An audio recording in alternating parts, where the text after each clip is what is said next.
Greetings from Sacramento. I'm going to give a guided tour of the nearly soundproof studio that I built. I am Keith Sharward. Some of you know me, some of you don't, but this is my 2,000 square foot house in suburbia in the community of Natomas in Sacramento. You can see that the houses are pretty close to each other, about 10 feet apart, wall to wall. And this is my 2-car garage. Well, it started as a 3-car garage. This left side went back about 38 feet.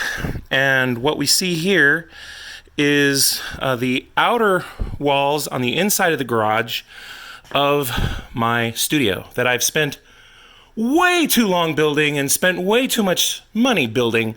But I'm happy to say that it is done, and I love my little workbench that I made as well. That door leads to the laundry room. This is kind of half of the studio wall. There's also, it extends back into the laundry room, and it's basically on the other side of this wall. And then if I walk in here, this is my office where, due to coronavirus, I am spending 5 days a week in now. And on the other side of this wall is the back wall of the studio. So this is where I spend most of my days these days. But I'm going to step through the house, back into the garage, and show you the studio space that I built. This is a lovely gift that my wife got me years ago that was going to go on the door of the studio when eventually I finished. So I hear a little something. Is there music in my head? Just a little faint sound. I don't know if you can hear that. Well, let me open the door here. Oh, there's another door. There's a space between the doors, about 2 feet apart. And we are about to enter a building inside the building.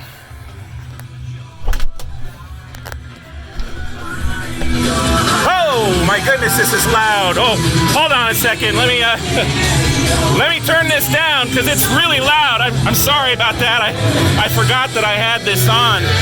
See, it's kind of loud. I apologize about that. I guess I walked out of here with the PA on full blast, playing pretty much my favorite band, Dream Theater. Can you tell? I have a lot of Dream Theater stuff on the walls. And let me start here. Got a little desk. It doesn't take up much floor space, and that's on purpose because this room, I wish it was bigger, but it's the best that I could do given the constraints that I had. I still wanted to maintain 2-car parking ability within the garage. So this is the space that I ended up with, about 8 feet by 14 and a half. Got a 43-inch TV on the wall and hookups for a laptop, and I also have a desktop computer on the floor. I'm going to go around the perimeter up high so you can see these cool shelves that I have with, what are these? These are mostly concert shirts that I can't fit in anymore, but I get to enjoy now. They're wrapped around some pieces of plywood, and then there's a piece of acoustic foam between the shirt and the wood, and it's just safety pinned on the back. So not only are these shirts really cool to look at, but they also provide some absorbency from an acoustic perspective. I'll get to this lovely device here in just a second. Still making my rounds. There's also some limited edition vinyl up there.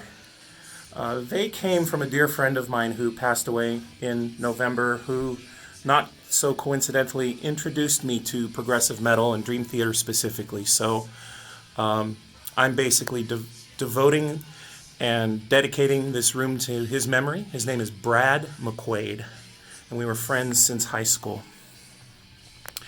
May he rest in peace. This piece on the door. Also came from Brad's estate.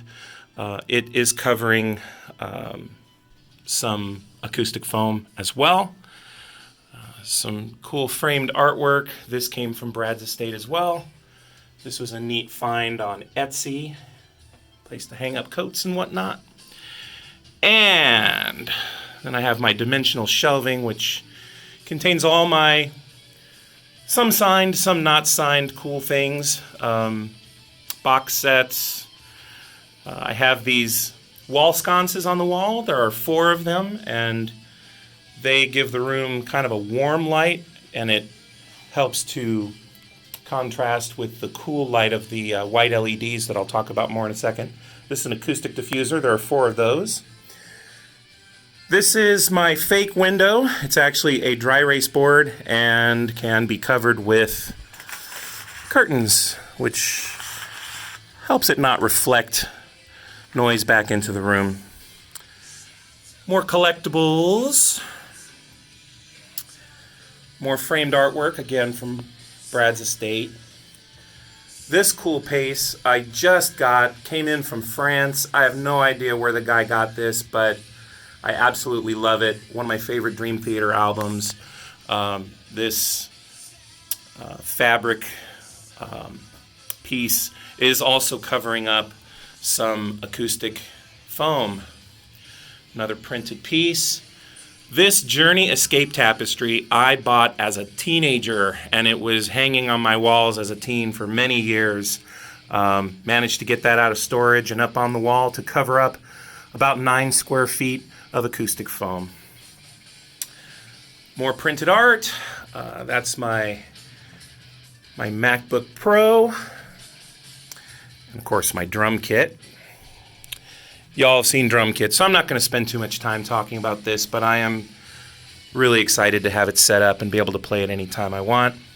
There's my digital audio interface. I wasn't going to get into the world of recording, but you know, it turns out that coronavirus is going to have me stuck in here without my musical buddies, so I am going to participate in the musical process remotely and by recording tracks. So wish me luck in learning how to do that. Can't have a studio without a lava lamp, am I right? Am I right? Speaking of Dream Theater, first 2 Dream Theater shows I ever attended. And this beautiful piece covers about 16 square feet of acoustic foam. Can't have a studio without someplace to keep beverages cold, am I right? And more collectibles. This was a garage sale find. I had to supply my own power supply, but it looks terrific. And then, really, I have to say, my favorite part is the ceiling. Look at that, why don't you? This is mostly 1 square foot acoustic foam tiles, plus there are 8 acoustic diffusers. There are also 10 LED gooseneck lamps that light up the walls. And I promised I would tell you about this thing. This is my mini split air conditioner heat pump. It keeps the room nice and comfortable from a humidity and temperature standpoint. And then this here controller, this is what I call my virtual window. I'm going to power that on right now. And what this does is it flushes the room air and circulates fresh air in from the outside. I have 2 ports in the ceiling. Let's see. There's one. This one blows. And this one sucks. Right there. I'll show you the business end of all of that here in a second, but I hope you like what you're seeing. Took many hundreds of hours of work. I did almost everything myself. The only thing I did not do was pour the concrete pad that the room sits on. The rebar in the concrete I got some assistance with as well. The air conditioner I did myself, except I did have a certified HVAC technician do the final hookup and charging with refrigerant. And I did all the electrical work myself, except I did have a certified electrician add the breakers to the panel for me. So I'm going to show you some of the mechanicals associated with this room. I'll start in the attic. All right, I am now in the attic. I am shining a light on the upper part of the studio. There is an additional layer of 5/8 inch drywall attached to the existing drywall here to fortify the ceiling. Over here, I think you can see those are the refrigerant lines for the mini split heat pump air conditioner. And over, you can take my word for it, over there, I think the yellow line's coming in and white line's going in. That's the electrical going into the room.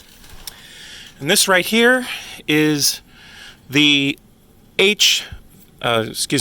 the HRV, the heat recovery ventilator. This is the ventilation system for the room. This is what supplies the fresh air. I won't get into a great amount of detail on how HRVs work. There's plenty of information on the internet. You can look up for information on that. But I did build this platform that it sits on. The PVC running out of it connects to the PVC coming out of the house air conditioning system. These are the condensation lines that if any condensation comes out of this unit, it flows into the same plumbing that supplies the house. So let me show you the business end of the mini split. This is the condensation line that dumps water out of the mini split when it collects condensation from the coils. And up here is where the condensation lines, not the condensation, sorry, the refrigerant lines come outside. It's actually in this PVC downspout material just to protect it. And then here is the business end of the HVAC system in the studio. This is the mini split. I did all the electrical myself. Comes out right here. And then these two hoods, or these two vent hoods, these are the fresh air ventilation from the HRV. They run the whole length of the house. It's probably about 35 feet run from the edge of the studio. And I also wanted to give you a breakdown of what the wall is made of and how much material went into that. So right here is the wall to the studio. You've got your standard stucco exterior, which I did not change. And then on the other side of that, tucked in between the studs in the walls, there are 4 layers of drywall. And then on the inside of the studio, here's a cross section of what it looks like. This is almost a half an inch of OSB, which is kind of like a particle board. And then there are 3 layers of 5/8 inch drywall. And behind each of those layers of drywall is this stuff. It's a soundproofing, noise-proofing compound. It helps absorb resonance. It's like having a million fingers all over the wall that keeps it from vibrating, keeps it from ringing, and it performs really, really well. In fact, I use this stuff on the doors as well, because the doors are a standard 1.75" fire-rated door, solid core, and then there's 3/4 inch MDF, which is a medium density fiberboard.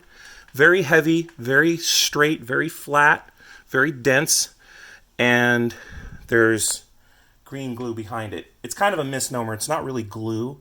It's more like a goo. They should have called it green goo.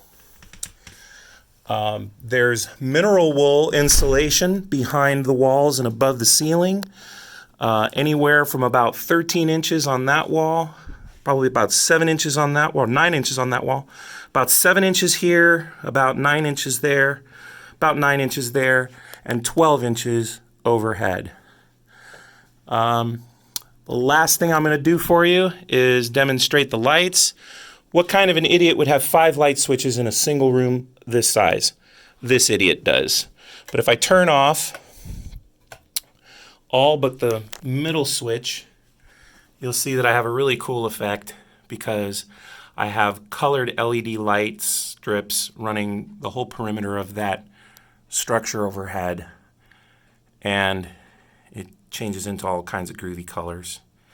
And it provides just enough light to be able to kind of see your way around and really enjoy the space. I absolutely love it.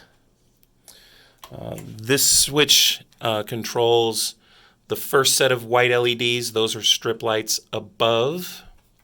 The second is these goosenecks. And the two running together do a great job of illuminating the walls, including the stuff high up. Just looks really good. It's bright without being overpowering. There's not a lot of glare. It's just really nice. And then this is the sconces, which, because of these yellow shades, it really provides a warm light that complements the sort of blue tint of the white LEDs. And then there's another switch that controls the fun stuff that I just have on display. So there you have it. Thousands of hours of effort and lots of years, and I finally have a place that I can play my drums pretty much any hour of the day, not bother anybody. And I really look forward to this pandemic being over so that I can have my musical buddies over here and enjoy making some music. So I hope you enjoyed the tour. If you have any questions, feel free to comment. I'll answer as best I can. And I have to thank the community at the John L. Sayers Studio Construction and Design Forum. I could not have done this without the expertise that I received there and the support that I received from fellow studio builders all over the world. This was definitely a marathon run. I had no idea what I was getting into until I really started getting into it. And there were many stopping points along the way where I just got exhausted and had to put it down, but I did finally pick it up and finish it, and it's really worth it. So if you have a similar project that you're working on and just have a hard time seeing your way through to the finish line, I say just do something every day with it, something. Just even if you're just moving a box out of the way, just do something and keep your eye on the prize and you'll get there. All right. Peace.